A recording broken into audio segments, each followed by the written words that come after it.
अब जरा बात कर लेते हैं एसएमई जो प्लेटफॉर्म है उसको लेकर के क्या कुछ कहा गया है। शेयर बाजार के एसएमई प्लेटफॉर्म पर लिस्टिंग के लिए एसएमई कंपनियों को रेगुलेशन में जो छूट मिली हुई है उस छूट का इस्तेमाल गलत तरीके से हो रहा है। ये बात खुद सेबी चीफ तुहिन कांत पांडे ने कही है। उन्होंने बताया कि सेबी को ऐसे मामले पता चले हैं जिनमें कि एसएमई कंपनी ने बाजार से जुटाई पूंजी को प्रमोटर के नियंत्रण वाली शेल कंपनियों में ट्रांसफर किया गया। उन्होंने ये भी बताया कि कुछ एसएमई कंपनियां तो शेयरों के भाव को बढ़ाने के लिए अनैतिक ट्रेड गतिविधियां कर रही हैं ताकि निवेशकों को उनकी कंपनियों का शेयर खरीदने के लिए ललचाया जा सके।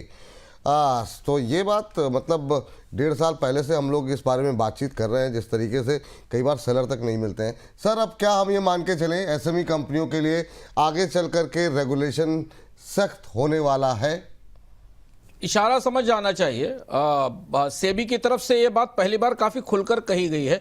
एसएमई प्लेटफॉर्म में हमने काफ़ी सक्रियता देखी पिछले 1-2 साल में।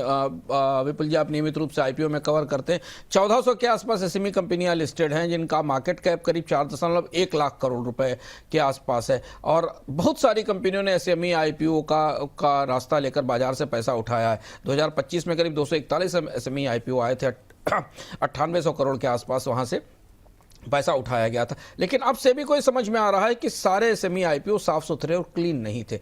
3 बड़ी समस्याएं पाई गई हैं। पहली समस्या तो ये कि आईपीओ का के जो फंड का प्रोसीड्स है वो जिस प्रोजेक्ट के लिए पैसा लिया गया उसमें नहीं डाला गया, उसे डाइवर्ट कर दिया गया रिलेटेड पार्टी में, शेल कंपनीज में और अलग अलग जगह इन्वेस्टमेंट में।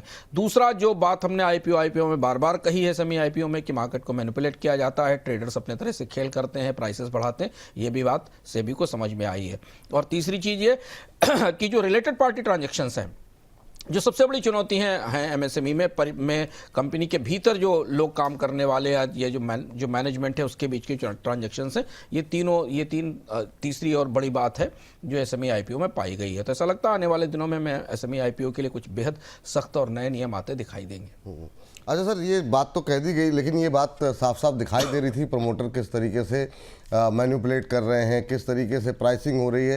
तो क्या जहाँ पर ऑब्जर्वेशन पाई गई है वहाँ पर कुछ एक्शन भी होगा या फिर ठीक है ऑब्जर्वेशन लेकर के आगे के लिए नियम बनाए जाएंगे? आपको क्या लगता है?